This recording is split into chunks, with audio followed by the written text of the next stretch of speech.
Books in Print is a great tool for evaluating and selecting books. It is subscription-based, and many university and public libraries carry a subscription, including Chinook Arch in southern Alberta. I'm going to walk you through some sample searches, so have Books in Print open if you can.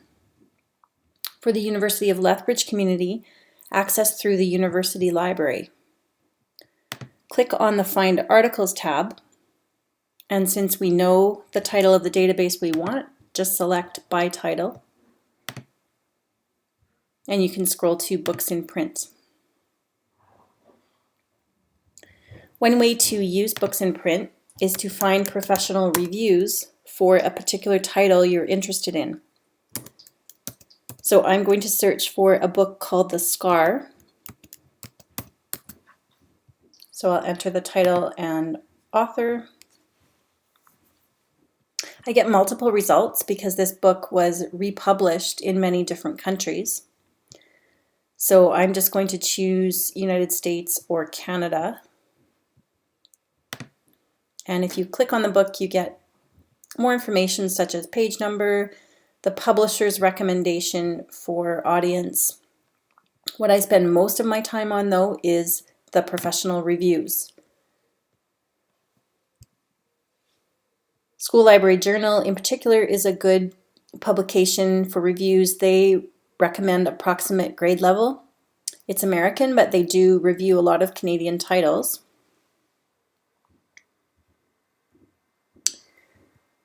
Books in Print is especially helpful when you want to create a list or a bibliography, because it can include titles that are not represented in local library collections. For example, I'm going to work on selecting a list of books that are based on social issues or social justice topics. So in order to do that effectively, you're really going to want to tap into the specific subjects that are assigned to that particular book.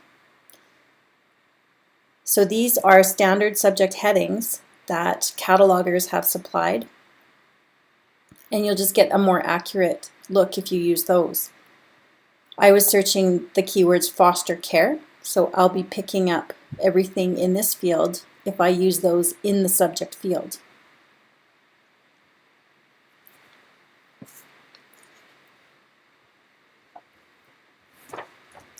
So once we go into the advanced search to set up our search, keeping in mind the importance of limiting your search to the subject field, we can start by entering descriptive words related to our topic so that you're searching the tags I just showed you. Some topics are harder to describe, such as First Nations material, so you will want to do some practice searches and really look at what words are usually used in the subject fields. We'll sort by date. Getting the most recent books to come up first is helpful, so date descending. You might want to limit by fiction or nonfiction separately, do 2 separate searches just to help you focus your results and evaluate your results a little bit.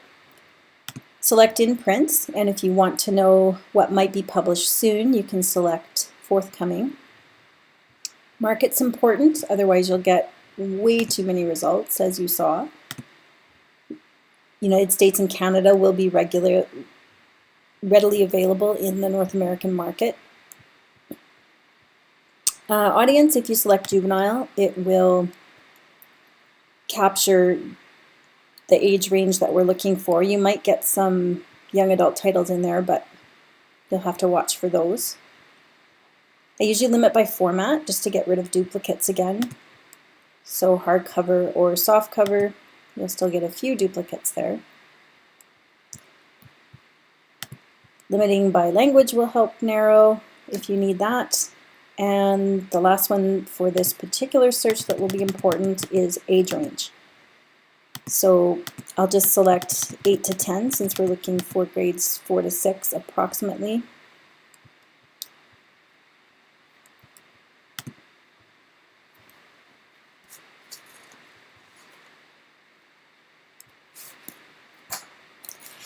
So you've designed a really specific search, but definitely make sure that you have tried out some of those subject keywords before you go all the work to set that up. But once you get your results, you can see that everything is listed nicely with the most recent results first. As you scroll down to decide which titles look promising, there's a few things you need to note. I look for the stars because that indicates that a book has been reviewed by a professional source. If books have no reviews, then you might want to evaluate them closely in other ways. So this title has no reviews, and it's an example of a trade book that is written, whether it's fiction or nonfiction, to serve a single purpose. So it may have a bit of a more narrow appeal. This was written to help children through fostering or adoption. So it can be useful, but again, those elements of quality literature, such as the developed characters or the engaging language, become secondary to the message or the purpose of the book. So that might be a reason that it wasn't picked up by some of those professional reviewing sources. And you'll need to look at other sources to see if it has evidence that that is a well-written book that you want to share with children from a literature perspective, not just a perspective of trying to help.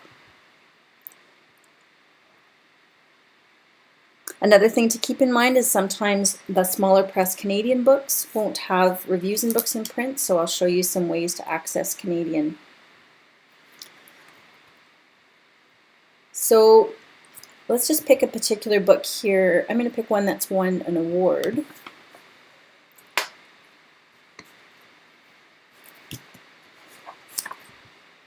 And when you look at this example, you can see it lists the award that it won, it lists the information, and then it's got those reviews there as well.